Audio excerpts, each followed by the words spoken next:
Mad for you লেখিকা তানিয়া খাতুন পর্ব ৪।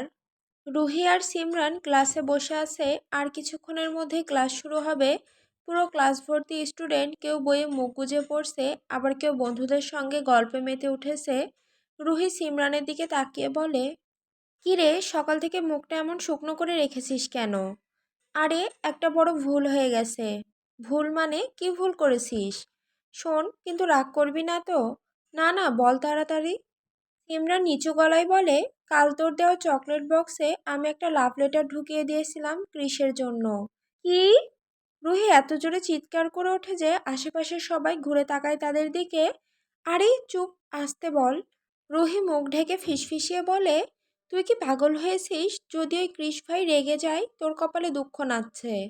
"শোন না, আসলে কাণ্ডটা, আমি চিঠিতে লিখেছিলাম আমি তোমায় ভালোবাসি, কিন্তু শেষে নিজের নামটা লিখতে ভুলে গেছি। এখন ভয় পাচ্ছি ক্রিস ভেবে বসবে চিঠিটা তুই লিখেছিস।"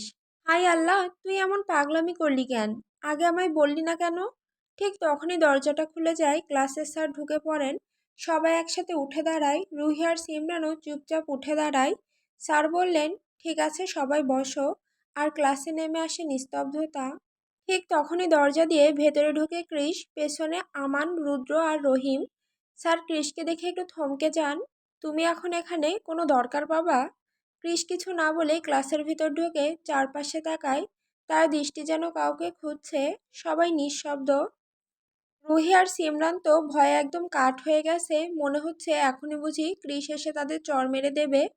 হঠাৎ ক্রিস থেমে যায়, ঠোঁটের কোণে এক চিলতে হাসি টেনে বলে, "মিস লেদামার্কা, প্লিজ কাম ফার্স্ট।" রুহির বুক ধড়ফড় করে ওঠে। ক্লাসের সবাই চুপচাপ চারিদিকে তাকিয়ে বোঝার চেষ্টা করে, এই মিস লেদামার্কা আবার কে, আর ক্রিসের সাথেই বা কী সম্পর্ক। ক্রিস মাথা চুলকে একটা দীর্ঘ নিঃশ্বাস ফেলে সামনে এগিয়ে যায়। রুহির সামনে এসে দাঁড়ায়। রুহি কিছু বলার আগে ক্রিস তার হাতটা শক্ত করে ধরে টেনে বেরিয়ে যেতে থাকে।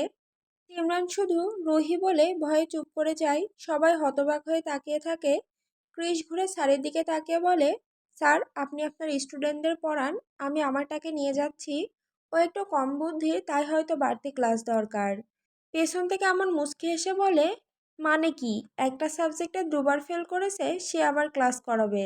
রহিম, "হা হা হা, একদম ঠিক বলেছেন ভাই।"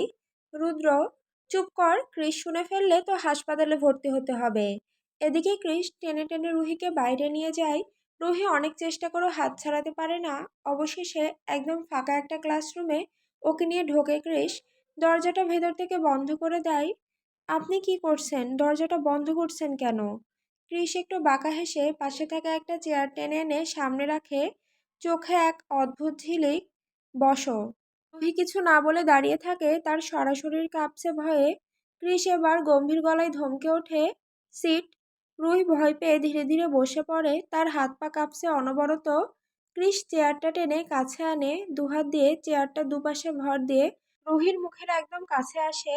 রুহির নিঃশ্বাস আটকে যায়, চোখ বন্ধ হয়ে আসে নিজের অজান্তেই। "এত কাঁপছো কেন বাটারফ্লাই?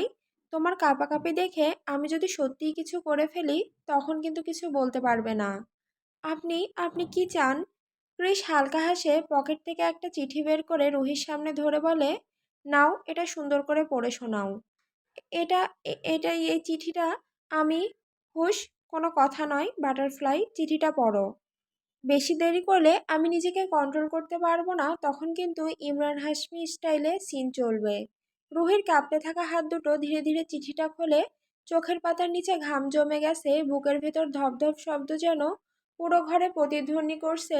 ক্রিস একদম চুপচাপ তাকিয়ে আছে তার দিকে, চোখে এক অদ্ভুত মায়া, কিন্তু তাতে ভয়ও মিশে আছে। চিঠিটার প্রথম লাইনেই রুহির গলা কেঁপে ওঠে, "প্রিয় ক্রিস, তুমি যখন হাসো মনে হয় যেন সকালটা একটু বেশি উজ্জ্বল হয়ে উঠেছে। তুমি রাগ করলে পৃথিবীটাও যেন থেমে যায় কিছুক্ষণের জন্য। আমি জানি তুমি কখনো বোঝো না, কিন্তু তোমাকে দেখলেই বুকের ভেতরটা কেমন অচেনা এক অনুভূতিতে ভরে যায়। আমি দূর থেকে দেখি আর ভাবি, যদি একদিন তুমি আমার দিকে তাকাও, একবারের জন্য হলেও আমার নাম ধরে ডাকো, আমি তোমাকে ভালোবাসি ক্রিস। চোখে চোখ রাখলে হয়তো বুঝে যাবে, এই ভালোবাসা কোনো খেলার মতো নয়, এটা আমার নিঃশ্বাসের মতো সত্যি। I love you Chris." Ruhi ধীরে ধীরে শেষ লাইনটা পড়ে চুপ করে থাকে। তার ঠোঁট শুকিয়ে গেছে, কণ্ঠ কাঁপছে। এই চিঠিটা আমি। কিন্তু রুহির কথা শেষ হবার আগেই ক্রিস হালকা একটা হাসি দিয়ে এগিয়ে আসে, চোখে একদম সরাসরি তাকিয়ে বলে, লাভ ইউ টু বাটারফ্লাই। রুহির নিঃশ্বাস থেমে যায়, সমস্ত শরীর যেন স্থির হয়ে পড়ে, কান পর্যন্ত লাল হয়ে গেছে তার। চোখ নামিয়ে নেয় রুহি, আর ক্রিস শুধু হেসে চিঠিটা ভাঁজ করে নিজের পকেটে রাখে। ঘরের নিস্তব্ধতার মাঝেই শোনা যায় রুহির হৃদয়ের ধুকধুকানি। তারপর কোনো কথা না বলে রুহির চেয়ারটা সামনের টেবিলে হেলান দিয়ে দাঁড়ায়। রুহি চমকে তাকালো, চোখে কৌতূহল আর একটু ভয়। ক্রিস মুচকি হেসে বলল, তাহলে বলো তো, আমরা আজ থেকে কি হলাম? রুহি মুখ নামিয়ে বলল, দেখুন, আপনি যেমন ভাবছেন। ক্রিস একটু ধমকে উঠল, কি হলো বলো, স্পিক আউট। রুহি ঢোক গিলে নিচু গলায় কাপা কণ্ঠে বলল, জিএফভিএফ। ক্রিসের চোখে ঝিলিক খেলে গেল, ঠোঁটের কোণে দুষ্টু হাসি। এক্স্যাক্টলি, এখন আমার কাছে আসো বাটারফ্লাই। রুহি লজ্জায় গাল লাল হয়ে গেল। হ্যাঁ, শুধু এইটুকুই বলতে পারলো সে। ক্রিস ঝুঁকে নিচু গলায় বলল, আমার কাছে আসো। রুহি কিছুক্ষণ স্থির হয়ে দাঁড়িয়ে রইল, তারপর ধীরে ধীরে পা বাড়ালো। তার বুকের ভেতর ঢিপ ঢিপ করছে, হাত কাঁপছে সামান্য। ক্রিসের কাছে এসে দাঁড়াতেই সে হঠাৎ রুহির কোমর টেনে নিজের বুকের সঙ্গে মিশিয়ে নিল। রুহি এক মুহূর্তের জন্য স্তব্ধ হয়ে গেল। ক্রিসের নিঃশ্বাস তার গলার কাছে লাগছে, আর পরের মুহূর্তেই ক্রিস নিজের মুখটা রুহির গলায় গুজে আলতো কিন্তু জোরে কামড় দিল। রুহির শরীরটা কেঁপে উঠল, নিঃশব্দে চোখ বন্ধ হয়ে এলো ব্যথায়। ক্রিস ফিসফিস করে বলল, আজ থেকে আমাকে না জিজ্ঞেস করে কোনো কাজ করবে না, বুঝেছো? রুহি চোখ মুখ কুঁচকে মাথা নাড়ল, মুখে কোনো শব্দ এলো না। ক্রিস এবার মৃদু হাসল, এখন আমাকে একটা কিস দাও। রুহি অবাক হয়ে তাকালো, কিস? ক্রিস চোখ টিপে বলল, হ্যাঁ, তাড়াতাড়ি। রুহির বুকের ভেতর ধকধক আওয়াজ শুনতে পাচ্ছে। ভয়ে ভয়ে ধীরে ধীরে এগিয়ে এসে ক্রিসের গালে আলতো করে কিস করলো। ক্রিসের মুখে তখন এক প্রশান্ত হাসি। সে রুহিকে আরো কাছে টেনে নিল, তারপর কানের কাছে মুখ নিয়ে ধীরে ফিসফিস করে বলল, এখন চুপচাপ ক্লাসরুমে চলে যাবে, ঠিক আছে? রুহি চোখ নিচু করে বলল, হ্যাঁ। তারপর ধীরে ধীরে দরজার দিকে হাঁটতে লাগলো। পেছনে ক্রিস দাঁড়িয়ে, মুখে সেই একই মুচকি হাসি, মনে যেন নতুন এক অনুভূতির শুরু।